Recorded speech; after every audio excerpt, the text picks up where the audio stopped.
नमस्कार दोस्तों। आप टोल टैक्स पे करते हैं? ज़रूर करते ही होंगे। अब तो 1 जनवरी से कंपलसरी हो गया है, तो अगर फास्टैग आपने नहीं लगवाया तो लगवा लें। लेकिन कभी सोचा है कि हम क्यों करते हैं? अच्छा चलो छोड़ो, आपने कभी ट्रेन में सफ़र किया है? ज़रूर करते ही होंगे। रेलवेज़ अपने देश का सबसे बड़ा एसेट है, सबसे इम्पोर्टेंट चीज़ है। चलो एक एग्जाम्पल ले लेते हैं। आप एक सिटी से दूसरी सिटी में ट्रैवल करना चाहते हैं। मैं अपनी पर्सनल एग्जांपल ले लेता हूं। मैं अमृतसर से दिल्ली ट्रैवल करना चाहता हूं। मैं मात्र 180 या 200 रुपए में ज़्यादा से ज़्यादा एक reserved seat, non AC seat reserve करके आराम से बैठकर जा सकता हूं। 200 रुपए में तो मैं अपनी सिटी में ही नहीं घूम सकता, और यहाँ मैं 450 से भी ज़्यादा किलोमीटर कवर कर रहा हूँ रेलवेज के थ्रू। मतलब जब सब ठीक था, अब तो कहाँ।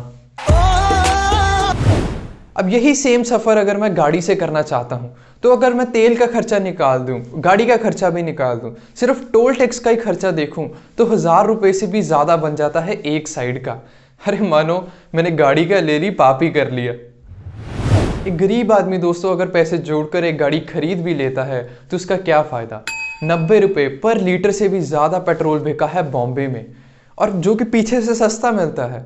ये टैक्स वो टैक्स अपनी कंट्री डाल लेती है और पेट्रोल 90 रुपये तक पहुंच जाता है। और अगर एक गरीब आदमी या एक पर्सन, एक आम आदमी दूसरी जगह ट्रैवल करना भी चाहे बाय रोड से, तो एक और नया टैक्स, टोल टैक्स। मैं बात कर रहा हूं दोस्तों प्राइवेटाइजेशन की, और एक रियल एग्जांपल के थ्रू आपको समझाने की कोशिश कर रहा था कि इसका असर अपनी लाइफ में कितना ज़्यादा पड़ता है। क्योंकि अभी तो रोड्स पूरी तरह प्राइवेट हुई भी नहीं, सिर्फ टैक्सेस कलेक्ट करने की ड्यूटी प्राइवेट कंपनी को दी गई है, और उसका ही असर इतना बड़ा अपनी पॉकेट पे दिख रहा है, अपनी लाइफ में दिख रहा है। लेकिन जल्द ही रोड्स को प्राइवेट करने की बात भी चल रही है। और जहाँ तक रेलवेज़ की बात रही दोस्तों, तो सरकार उसे भी बेच चुकी है, उसे भी प्राइवेट कर चुकी है। 1 जुलाई 2020 को रेलवे मिनिस्ट्री ने अनाउंस किया कि 151 ट्रेन्स प्राइवेट सेक्टर के द्वारा ऑपरेट की जाएंगी। 30,000 करोड़ इन्वेस्ट करेगी प्राइवेट सेक्टर अपने रेलवेज में। ड्राइवर और गार्ड को छोड़कर कोई भी रेलवे एम्प्लॉय नहीं होगा, सब प्राइवेट कंपनीज के एम्प्लॉयज होंगे। तो आप सोच सकते हैं कि कितने लोगों की जॉब्स जाने का खतरा है यहाँ पर। और एक सबसे इंपॉर्टेंट चीज़ कि प्राइवेट कंपनीज को पूरी इंडिपेंडेंस दी गई है कि जितना वो पैसे चाहें, जितने चाहें उतने वो चार्ज कर सकते हैं कस्टमर्स से। पूरी फ्रीडम है। और इनके अलावा दोस्तों प्राइवेट कंपनीज बिल्कुल फ्री हैं कि जहां से भी वो चाहें, जिस सेलर से भी वो चाहें, वो ट्रेन्स, इंजन्स या जो भी चीज़ें हैं वो खरीद सकते हैं जहां से उनका दिल करे। तो सोचने वाली बात है दोस्तों, तो अपने रेलवे यूनिट्स का क्या होगा, उनसे कौन खरीदेगा। प्राइवेट ट्रेन अप्रैल 2023 में चलेंगी, लेकिन सबसे इंपॉर्टेंट चीज़ यहाँ समझने वाली ये है दोस्तों कि रेलवेज भी अब प्राइवेट हो चुका है। यही नहीं दोस्तों, और भी बहुत से सेक्टर्स प्राइवेट कर दिए गए हैं या कर दिए जाएंगे।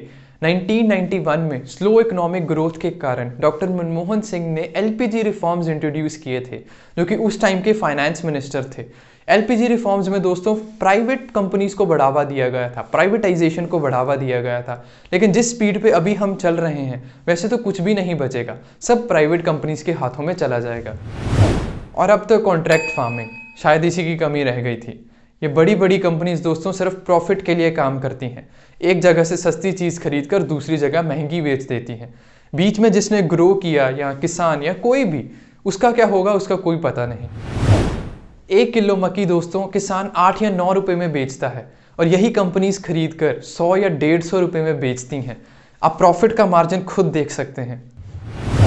और अगर किसानी कॉन्ट्रैक्ट पे होने लग जाए तो सीधी सी बात है दोस्तों कि कंपनीज पूरा ट्राई करेंगी कि कम से कम प्राइस में फसल खरीद ली जाए, और बीच में मरेगा कौन, अपने देश का किसान। कहने को तो दोस्तों प्राइवेटाइजेशन के बहुत फ़ायदे बताए जाते हैं कि प्राइवेट कंपनीज बेटर होती हैं गवर्नमेंट कंपनी से, एफिशिएंसी ज़्यादा होती है।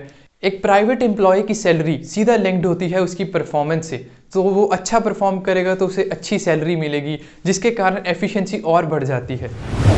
कोई पॉलिटिकल इन्फ्लुएंस नहीं होता, जो कि पब्लिक सेक्टर में बहुत ज़्यादा होता है, और कंपटीशन होने के कारण अपने आप को बढ़ाने में, अपने आप को इम्प्रूव करने में लगी रहती हैं ये प्राइवेट कंपनीज। लेकिन इन सब में जो पिस जाता है, जो बर्बाद हो जाता है, या जो सफ़र करता है, वो है एक देश का आम नागरिक, एक देश का गरीब नागरिक। क्योंकि कंपनीज के लिए पहले अपना प्रॉफिट है, बाकी सब चीज़ें बाद में। 100 से भी ज़्यादा सालों से जो रेलवे अपने दिए हुए टैक्स से चल रहा था, अब वो प्रॉफिट के लिए चला करेगा। यही क्यों बाकी सब सेक्टर्स भी। तो इस वीडियो के लिए इतना ही दोस्तों। अगर आप किसान आंदोलन और हम उनकी कैसे हेल्प कर सकते हैं, सपोर्ट कर सकते हैं, इन सब चीज़ों के बारे में जानना चाहते हैं तो आप मेरी बाकी वीडियोस को चेकआउट कर सकते हैं। पूरी एक प्लेलिस्ट बनी पड़ी है फार्मर्स प्रोटेस्ट 2020 से, आप प्लेलिस्ट पूरी देख सकते हैं और अपनी नॉलेज बढ़ा सकते हैं। और अगर ये वीडियो आपको अच्छी लगी दोस्तों तो प्लीज़ इसे लाइक कर दें और सब्सक्राइब करें इन्फॉर्मेटिव लर्निंग को। ऐसे बहुत से इन्फॉर्मेटिव वीडियोस देखने के लिए मैं हाजिर होता रहता हूँ ऐसी बहुत सी इन्फॉर्मेटिव वीडियोस लेकर। तब तक के लिए धन्यवाद।